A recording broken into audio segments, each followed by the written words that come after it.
Well, our first stinker was about a man-eating shark, and this one eats up audiences and spits them out. Jaws 3D was the third movie to star a great white shark, and the second one to make the shark boring. In Steven Spielberg's very first Jaws, a good movie made 10 years ago, the shark seemed real, and so did its victims. We cared about them. We were worried about what was going to happen to them. But look at this ridiculous scene in which a phony shark chases some water skiers who are amazingly slow to catch on.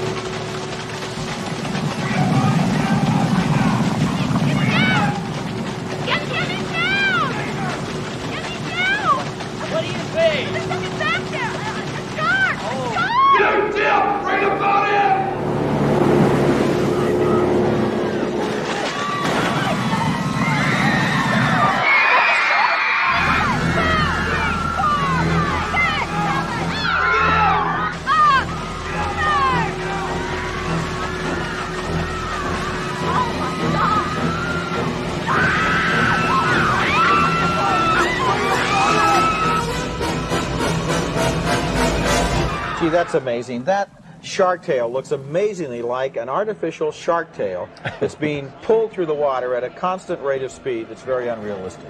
And I think that's exactly what it was, too. Jaws 3D was, of course, in 3D. And so were a lot of movies this year. In fact, 1983 saw a rebirth of the 3D fever, which was big in the 1950s and then mercifully disappeared for 20 years before resurfacing in a series of murky, unfocused, boring, technically hapless movies that had the audience desperately struggling to see what was on the screen. I paid $5.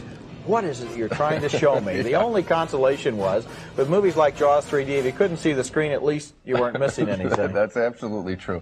You know, you do put on those glasses, and you do feel like a kid again, and you really do have fabulous expectations when it is a sequel, when it is 3D. We got a couple of them on the show, and boy, this one really let me down. The big moment when the shark is going to crash through this little sequarium, you know, the 3D didn't work well.